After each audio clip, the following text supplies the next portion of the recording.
बच्चों, हमने पत्रकारिता के विभिन्न पक्षों पर चर्चा की है और आज हम बात करेंगे जनसंचार के माध्यम की।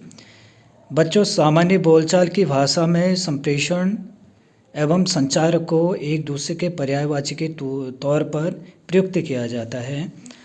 और जब हम संचार की बात करते हैं बच्चों, संचार को हम कम्युनिकेशन के रूप में जानते हैं और अपने विचारों का आदान प्रदान ही संचार है बच्चों। सूचना और विचारों का प्रेषण ही संचार होता है। और जब हम पत्रकारिता के संदर्भ में संचार की बात करते हैं बच्चों, तो हम देखें कि संचार किसी न किसी रूप में हमारे सामने जो है चलता रहता है और किसी न किसी रूप में हमारे सामने जो है विद्यमान रहता है। वर्तमान युग के दौर में हम देखें तो हमारे सामने अत्याधुनिक संचार माध्यम जो है हमें दिखाई पड़ते हैं बच्चों।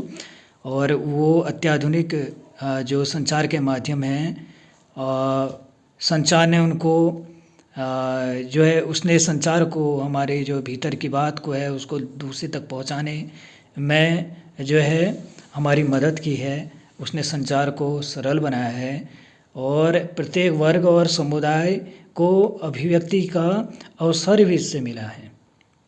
हम देखते हैं कि संचार से जो है कि संवाद हो रहा है ना, दो या दो से अधिक मनुष्यों के बीच में जो है विचारों का, है ना, भावों का और सूचनाओं का ये आदान प्रदान हो रहा है। हम देखते हैं कि जो आज हम इन माध्यमों के सहारे जो है दुतरफा संचार कर ले रहे हैं। हम अपनी बात को कह ले रहे हैं और वहाँ से हमें फीडबैक मिल रहा है। और इन माध्यमों में बच्चों की जो है कि समाचार पत्र पत्रिकाएं हमारे सामने प्रिंट मीडिया के तौर पे हमारे सामने आती हैं। और उसके बाद हमारे सामने जो ऑल इंडिया रेडियो है, जिसको हम रेडियो कहते हैं बच्चों, वो जो है कि एक संचार के तौर पे हमारे सामने दिखाई देता है। और फिर उसके बाद टेलीविज़न के तौर पे हमें दिखाई देता है और फिर इंटरनेट के माध्यम से हमें दिखाई देता है, जिसके माध्यम से हम संचार करते हैं, अपने भीतर की बात को दूसरे तक पहुंचाने का काम करते हैं और विचारों का आदान प्रदान करते हैं। एक पक्ष की बात न करके बल्कि किसी भी घटना या किसी भी सूचना से संबंधित सभी विषयों पर हम क्या करते हैं कि जो है बात कहते हैं, विचारों को जानते हैं, है ना। तो ये इस तरीके से हम जो जनसंचार को हम देखते हैं और जनसंचार करते हैं। पत्रकारिता के संदर्भ में महत्वपूर्ण तथ्य है कि उसके लिए संचार नहीं बल्कि मास कम्युनिकेशन शब्द का इस्तेमाल होता है। मास कम्युनिकेशन, जिसको मैंने पूर्व में भी बताया कि मास अर्थात एक वृहद समुदाय को एक बड़े स्तर पर, बड़े पैमाने पर, है ना, मास के लिए, भीड़ के लिए, है ना, उसके लिए जब हम संचार करते हैं तो तब हमें जो संचार के मीडियम है, जो माध्यम है, उनकी आवश्यकता हमें महसूस होती है। और वो हमारे सामने टेलीविज़न, रेडियो, इंटरनेट आदि के तौर पे या समाचार पत्र पत्रिकाओं के माध्यम से, प्रिंट मीडिया के तौर पे वो मास कम्युनिकेशन हम कर पाते हैं।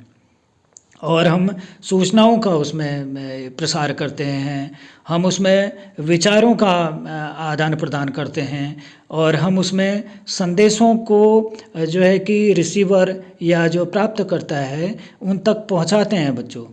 और बल्कि हम उनसे सूचनाएं लेते नहीं बल्कि उनको हम सूचनाएं देने का इन काम करते हैं इन माध्यमों से। और जनसंचार के माध्यम उन्हीं लोगों से जो है कि समाचारों को ग्रहण करते हैं, हम सूचनाओं को ग्रहण करते हैं।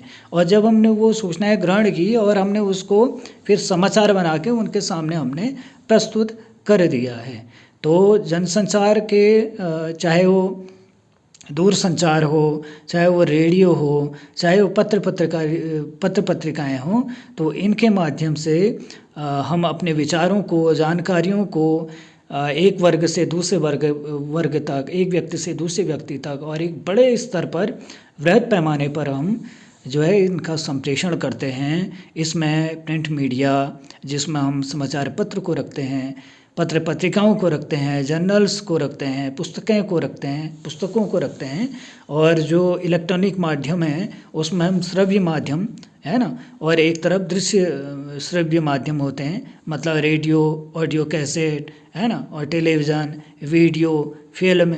और जब नव इलेक्ट्रॉनिक माध्यम के सहारे जब जर्नलिज्म किया जाता है, जब पत्रकारिता की जाती है, जब जनसंचार किया जाता है, तो हमें उसमें सैटेलाइट, जिनको हम उपग्रह कहते हैं, और जो कंप्यूटर प्रणालियां हैं, है ना, या इंटरनेट है, उसके माध्यम से हम जो है बच्चों की पत्रकारिता करते हैं।